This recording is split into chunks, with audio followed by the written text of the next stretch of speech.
Cocoa రైతులను కొనుగోలు చేయాలి. అంతర్జాతీయ మార్కెట్ ప్రకారం కోకో గింజలు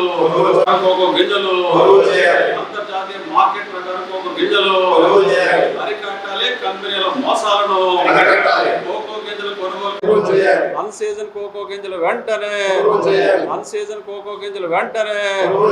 ఆదుకోవాలి. కోకో రైతులను వర్ధిల్లాలి. కోకో రైతుల ఐక్యత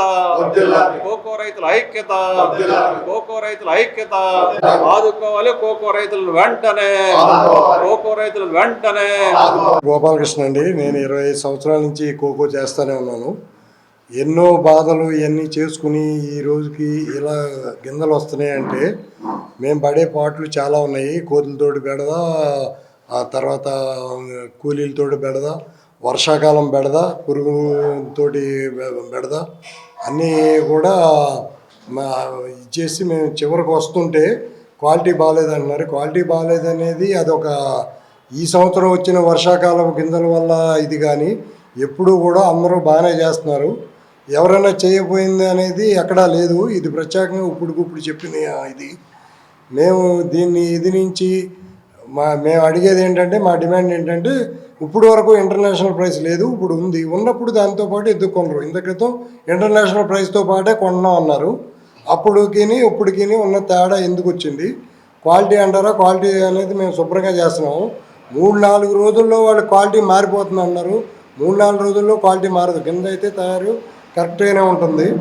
అందరూ చాలా ఓపికగా చేస్తున్నారు. కౌలు రైతులు కానీ ఇది కానీ ఎవరన్నా కొంచెం ఏదన్నా తేడా ఉంటే వాళ్ళకి చెప్తే కరెక్ట్గా చేస్తారు. మీరు క్వాలిటీ చెక్ చేసి ఇచ్చేసి ఆ కంపెనీ వాళ్ళు చెప్తే ఎట్టి పరిస్థితుల్లో చేస్తారు. తర్వాత మా డిమాండ్ ఏంటంటే, మేము పండించిన పంటకి గిట్టుబాటు ధర అంటే గిట్టుబాటు ధర ఎవడో ఇవ్వలేడు, కానీ ఇంటర్నేషనల్ ప్రైస్ ఉంది. ఆ ఇంటర్నేషనల్ రేటు ఏదైతే ఉందో దాని ప్రకారం మా గింజలు కూడా కొనమని. కంపెనీలు కొనేటప్పుడు వాళ్ళకి ట్యాక్స్ పడుతుంది, ప్లస్ ట్రాన్స్పోర్టేషన్ పడుతుంది. ఇవన్నీ పడినప్పుడు ఇక్కడ ఇంటర్నేషనల్ రేటు మళ్ళీ 200 పైన పడుతుంది. అంటే ఇవాళ కూడా $750 ఉంది. అంటే $8,730 ఉంది ఇవాళ పర్ టన్ను. దానికి మళ్ళీ వాళ్ళు ట్యాక్స్ 16% ట్యాక్స్ కట్టాలి, ప్లస్ ట్రాన్స్పోర్టేషన్ $100 పైన అవుద్ది. అది ఎంత అవుద్ది అనేది మాకు ఐడియా లేదు, కానీ అలాగే 900 పైన పడుతుంది. అట్లాంటిది మాకు 500, 550 అని వాళ్ళు ఎట్లా ఫిక్స్ చేస్తున్నారు? మేము అదే కావాలి. మా గవర్నమెంట్ కానీ ఎవరైనా ఇంటర్ఫీర్ అయ్యి రైతుకి అన్యాయం చేయకుండా చూసుకోమని అన్నాము. తర్వాత నిన్న మా వాళ్ళందరూ వెళ్ళి మినిస్టర్ గారిని కలిశారు. మినిస్టర్ గారి సమక్షంలో జరిగినవన్నీ ఉన్నవాళ్ళు మా వాళ్ళు చెప్తారు. నమస్తే. కె. శ్రీనివాస్, ఆంధ్రప్రదేశ్ కోకో రైతుల సంఘం రాష్ట్ర ప్రధాన కార్యదర్శి. ఈరోజు కోకో రైతులు తీవ్ర నష్టాల్లో, ఇబ్బందుల్లో ఉన్నారు. ప్రధానంగా ఈ సమస్య మీద గత నెల రోజులుగా మేము పెద్ద ఎత్తున రోడ్లెక్కి ఆందోళన చేస్తూ ఉన్నాం. మార్చి 6వ తారీఖున ఏలూరు కలెక్టరేట్ ముందు వందలాది మంది కోకో రైతులతోటి మహాధర్నా కూడా నిర్వహించిన పరిస్థితి ఉన్నది. అయితే ప్రభుత్వంలో చలనం వచ్చింది, చర్చలు జరిపారు. దఫాలుగా ఇప్పటికీ ఆ చర్చలు నడిచినాయి. నిన్ననే రాష్ట్ర వ్యవసాయ ఉద్యాన శాఖ మంత్రివర్యులు గౌరవనీయులు కింజరాపు అచ్చెన్నాయుడు గారు ఇవాళ కోకో రైతుల సంఘం ప్రతినిధులు, అట్లాగే కంపెనీలతోటి, అలాగే ఉద్యాన శాఖ ఉన్నతాధికారులతోటి ఒక రాష్ట్ర స్థాయిలో రాష్ట్ర సచివాలయంలో నిన్న చర్చలు జరపడం, సమావేశం నిర్వహించడం జరిగింది. ప్రధానంగా కోకో రైతులకు సంబంధించిన విషయాల మీద నిన్న చర్చించారు. మంత్రి గారు కూడా తగు ఆదేశాలని ఇవ్వడం జరిగింది. అయితే పూర్తి స్థాయిలో కోకో రైతులకి ఇంకా న్యాయం జరిగిన పరిస్థితి లేదు. కంపెనీలు నాటకాలు ఆడుతూ ఉన్నాయి, దోబూచులు ఆడుతూ ఉన్నాయి. ఇవాళ సిండికేట్గా మారిపోయి రైతుల్ని మరింత నష్టపరిచే పద్ధతుల్లో కంపెనీల యొక్క పరిస్థితి ఉన్నది. ఇది చాలా దుర్మార్గం అని చెప్పేసి కూడా మేము భావిస్తూ ఉన్నాం. అయితే గౌరవ మంత్రివర్యులు గారికి అన్ని విషయాలు కూడా అర్థమైనవి. వారు చెప్పింది ఒకటి ప్రధానంగా వర్షాకాలపు గింజ, అన్సీజన్ గింజ ఏదైతే ఉన్నదో అన్సీజన్ బీను రైతుల దగ్గర ఉండిపోయింది, అది కొనుగోలు కావడం లేదు. 100 టన్నులు ఇవాళ రైతుల దగ్గర ఉండిపోవడంతో పెట్టిన పెట్టుబడులు వచ్చే పరిస్థితి లేక ఇవాళ కౌలు రైతులు అయితే అల్లాడిపోతూ ఉన్నారు. మరి ఇట్లాంటి పరిస్థితుల్లో అన్సీజన్ బీన్కి వెంటనే ధర నిర్ణయించి ఆ బీన్ని కొనుగోలు చేయాలని చెప్పేసి చెప్పడం జరిగింది. అయితే కంపెనీలు మాత్రం ఎంత ధర కొంటాయని చెప్పేసి స్పష్టం చేయలేదు. అదేవిధంగా సీజన్ బీన్కి సంబంధించి కూడా ఇంటర్నేషనల్ మార్కెట్ ప్రకారం సీజన్ బీన్ కూడా కొనుగోలు చేయాలని చెప్పేసి కూడా మంత్రి గారు చెప్పారు. 5-10% వేరియేషన్ తప్ప అంతకు మించి వేరియేషన్ ఉండడానికి వీలేదని చెప్పేసి కూడా ఆయన చెప్పడం జరిగింది. అయితే కంపెనీల వైపు నుంచి ఎటువంటి స్పందన లేకుండా నిమ్మక నీరెత్తినట్లుగా కంపెనీల యొక్క ప్రతినిధుల యొక్క వ్యవహారం కనబడతా ఉంది. అంటే రైతులను మోసం చేసి మభ్యపెట్టి ఇవాళ తక్కువ రేటు గింజలు కొనుగోలు చేసే పద్ధతుల్లోనే కంపెనీలు మోసాలు కనపడతా ఉన్నాయి. ఇది స్పష్టంగా నిన్న తేలింది. అయితే గౌరవ మంత్రివర్యులు చెప్పింది ఏంటంటే ఈ నెల 7వ తారీఖు లోపు అంటే సోమవారం నాటికి కంపెనీలు సీజన్ బీన్ ఎంత రేటుకు కొనుగోలు చేస్తారు, అదేవిధంగా ఇంటర్నేషనల్ ప్రైస్ ప్రకారం కొనుగోలు చేయాలి, అన్సీజన్ బీన్ను ఎంత రేటు కొనుగోలు చేస్తారనేది స్పష్టం చేయాలి. ఈ 2 విషయాలు స్పష్టం చేసి రాష్ట్ర ప్రభుత్వం ముందుకు రావాలని చెప్పేసి వారు ఆదేశించడం జరిగింది. ఆ రకంగా కంపెనీలు ముందుకు రాకపోతే రాష్ట్ర ప్రభుత్వమే ఒక ధర నిర్ణయించి ఆ ధర ప్రకారం జీవో ఆర్డర్ ఇచ్చి కొనుగోలు చేపిస్తామని చెప్పేసి కూడా మంత్రి గారు చెప్పడం జరిగింది. అయితే ఈ చర్చలు పూర్తి స్థాయిలో సఫలం కాకపోయినా ఇవాళ కోకో రైతుల యొక్క సమస్యల్ని ఇవాళ రాష్ట్ర ప్రభుత్వం దృష్టికి తీసుకెళ్ళడానికి ఉపయోగపడ్డాయి. ఇట్లాంటి పరిస్థితుల్లో రాష్ట్ర ప్రభుత్వం కాస్త ముందడుగు వేసి 7వ తారీఖు నాటికి ఇవాళ పూర్తి నిర్ణయం వచ్చేలాగా గింజల కొనుగోలు చేసే విధంగా చర్యలు ఉండాలి. ఎందుకంటే రైతుల దగ్గర ఇవాళ కోకో గింజలు ఉండిపోవడం వల్ల ఏమి చేయాలో అర్థం కాక దిక్కు తోసని స్థితిలో అల్లాడిపోతూ ఉన్నారు. కంపెనీలు మాత్రం 5 కిలో గింజలకి ఇంటర్నేషనల్ మార్కెట్లో 760 రూపాయలు పైగా ధర ఉన్న 550, 500, 480, 450 అంటూ ఇవాళ మభ్యపెట్టి భయపెట్టి భవిష్యత్తులో ఈ ధర ఇంకా తగ్గిపోతుందని చెప్పేసి పద్ధతుల్లో రైతుల్ని భయభ్రాంతులకు గురి చేసి ఇవాళ గింజలు కొనుగోలు చేస్తున్న పరిస్థితి కనబడతా ఉంది. ఇది చాలా దుర్మార్గమైన విషయంగా మేము భావిస్తూ ఉన్నాం. కాబట్టి ఇట్లాంటి పరిస్థితుల్లో నష్టాల్లో అప్పుల్లో కూరుకుపోతున్న కోకో రైతుల్ని అన్ని రకాలుగా అన్ని విధాలుగా ఆదుకునే దానికోసం రాష్ట్ర ప్రభుత్వం ఒక సమగ్రమైన చర్యలు చేపట్టాల్సిన అవసరం ఉందని చెప్పేసి భావిస్తూ ఉన్నాం. అయితే ఇవాళ మా మంత్రి గారి సమక్షంలో చర్చలు జరగడం సంతోషకరమే, ఆనందదాయకమే.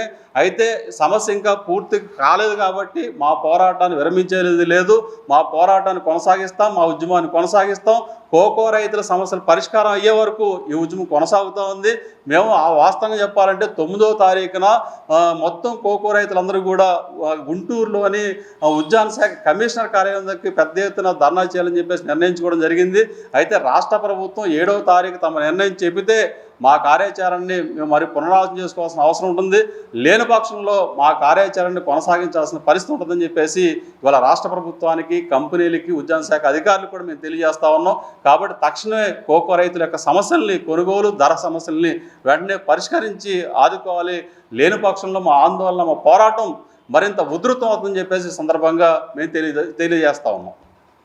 ఎన్ని వేల కుటుంబాలు ఈ కోకో రైతుల కుటుంబాలు ఈ సిండికేట్ వ్యవస్థ వల్ల ఇబ్బందులు పడుతున్నాయి?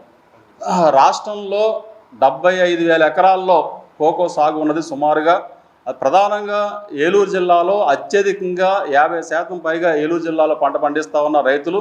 ఆ తర్వాత తూర్పుగోదావరి, పశ్చిమ గోదావరి, కోనసీమ, అలాగే కాకినాడ, అనకాపల్లి, విజయనగరం, శ్రీకాకుళం ఇవన్నీ జిల్లాల్లో కూడా కోకో సాగు ఉన్నది. కానీ అత్యధికంగా ఏలూరు ప్రాంతంలోనే కోకో సాగు ఉన్నది. దాదాపు 10,000 నుంచి 15,000 రైతు కుటుంబాలు ఇవాళ కోకో సాగులో ఆధారపడిన పరిస్థితి ఉన్నది. అంటే దాదాపు 60 నుంచి 70,000 మంది రైతు కుటుంబాలు ఉన్నాయి. అయితే కోకో మీద ఆధారపడిన వ్యవసాయ కార్మిక కుటుంబాలు చూస్తే ఇంకా వేల సంఖ్యలో కనబడతా ఉన్నాయి. దాదాపు మొత్తంగా అన్ని రకాలుగా చూస్తే 1,00,000 నుంచి 1,50,000 మంది ఇవాళ కోకో మీద ఆధారపడిన పరిస్థితి ఉన్నది. వీళ్ళందరినీ కూడా ఇవాళ కంపెనీలు మోసం చేస్తున్న స్థితి కనబడతా ఉంది. కాబట్టి కంపెనీల మోసాలకి రైతులు బలైపోతూ ఉన్నారు. ప్రధానంగా మోడలిజ్ కానీ లేకపోతే జిందాల్ కానీ ఇట్లాంటి పెద్ద పెద్ద మల్టీనేషనల్ కంపెనీలు, బహుళజాతి కంపెనీల చేతుల్లో ఇవాళ కోకో రైతులు నలిగిపోవాల్సిన పరిస్థితి ఏర్పడింది. రెండోది ఏంటంటే అంతర్జాతీయ మార్కెట్లో ధర బాగున్నా సరే ఇక్కడ ధర ఇవ్వడం లేదు. రెండోది ఏంటంటే విదేశీ దిగుమతులు కూడా ముప్పడిగా ఈ దేశానికి దిగుమతి చేసుకుంటా ఉన్నారు. ప్రధానంగా కోకో గింజల మీద 30% పైగా దిగుమతి సుంకం ఉన్నది. అయితే బటర్ కానీ పౌడర్ మీద దిగుమతి సుంకం లేదని పేరుతోటి ఆ పద్ధతులు ఆ ఉత్పత్తులు దిగుమతి చేసుకుని వాళ్ళ దేశీయంగా అంటే విదేశీ కోకో దిగుమతులు ఇక్కడ దిగుమతులు చేసుకుని స్వదేశీ కోకో రైతులను ఇబ్బంది పెట్టే పద్ధతుల్లో ఇవాళ దిగుమతుల విధానం కూడా ఉన్నది. ఇది కూడా సరైన పద్ధతి కాదని చెప్పేసి కోరుతా ఉన్నాం. కాబట్టి బటర్ మీద కూడా పౌడర్ మీద కూడా దిగుమతి సుంకం పెంచాలి. ఇక్కడ దేశీయంగా కోకో రైతుకి ధర వచ్చే విధంగా అటు కేంద్ర ప్రభుత్వం కూడా చర్యలు తీసుకోవాల్సిన అవసరం ఉంది. కాబట్టి కేంద్ర ప్రభుత్వం తీసుకోవాల్సిన చర్యల మీద రాష్ట్ర ప్రభుత్వం కూడా కేంద్ర ప్రభుత్వానికి అర్జెంటుగా ఒక లేఖ రాసి స్వయంగా ముఖ్యమంత్రి గారికి ప్రధానమంత్రి గారితో మాట్లాడి ఇవాళ కోకో రైతులను ఆదుకోవాల్సిన అవసరం ఉంది. ఎందుకంటే ఈరోజు ఈ దేశానికి అవసరమైన కోకో గింజల్లో ఇక్కడ ఉత్పత్తి జరుగుతున్నది కేవలం 20% మాత్రమే. 80% కోకో గింజలు విదేశాల నుంచి మనం దిగుమతి చేసుకుంటా ఉన్నాం. ప్రధానంగా ఘనా కానీ లేకపోతే ఇతర ఇండోనేషియా కానీ ఇట్లాంటి అనేక దేశాల నుంచి ఈ దేశానికి మనం దిగుమతి చేసుకుంటా ఉన్నాం. మరి ఇట్లాంటి పరిస్థితుల్లో దిగుమతుల మీద ఆంక్షలు లేకపోవడం వల్ల కూడా ఇక్కడ కోకో రైతులు నష్టపోవాల్సిన పరిస్థితి ఏర్పడతా ఉంది. కాబట్టి కంపెనీలు కూడా సిండికేట్గా మారి రైతులు ఇబ్బంది పెడతా ఉన్నాయి. కాబట్టి ఈ రకమైన పరిస్థితుల్లో కోకో రైతుకి సరైన ధర ఇచ్చి అంతర్జాతీయ మార్కెట్ ధర ఇచ్చి ఆదుకోవాలి. లేని పక్షంలో ఈ పోరాటాన్ని మరింత ఉధృతంగా కొనసాగించాల్సిన పరిస్థితి ఉంటుందని చెప్పేసి కూడా ఈ సందర్భంగా మేము తెలియజేస్తా ఉన్నాం. మన ఏలూరులో స్వీట్స్ సందడి. ఎన్నో స్వీట్ షాపులు వచ్చాయి. అందరి నోరూరించేలా రకరకాల స్వీట్స్ సరికొత్తగా నాణ్యతా ప్రమాణాలతో అతి తక్కువ ధరలకి మనకి ఇష్టమైన స్వీట్లు సరికొత్త రుచులతో అందిస్తున్న మన రెడ్డి స్వీట్స్ అండ్ బేకరీ. సామాన్యుడికి స్వీట్స్ తినే అవకాశం మన రెడ్డి స్వీట్స్ లోనే. ఇక విజయవాడకు వెళ్ళనవసరం లేదు. సారికి కావాల్సిన అరిసెలు, కజ్జికాయలు, గోరిమేటీలు, సున్నుండలు, బొబ్బట్లు, పూతరేకులు, చిలకలు, చలివిడి అతి తక్కువ రేట్లు మన రెడ్డి స్వీట్స్ లోనే లభించును. షుగర్ ఫ్రీ స్వీట్లు కూడా మన రెడ్డి స్వీట్స్ లోనే అందుబాటులో ఉన్నాయి. మన ఇళ్లలో జరిగే శుభకార్యాలకు స్వీట్లు, హాట్లు ఆర్డర్స్ పైన మన గుమ్మం ముంగిటే అందించడమే రెడ్డి స్వీట్స్ ప్రత్యేకత. అలాగే జెల్ కేకులు, కూల్ కేకులు, red velvet, chocolate, black forest, white forest కేకులు ఆర్డర్ చేసిన వెంటనే అందించబడును. మా address new municipal shopping complex, Chandana brothers ప్రక్కన మెయిన్ బజార్, ఏలూరు 1. మా ఫోన్ నెంబర్ 9985035544.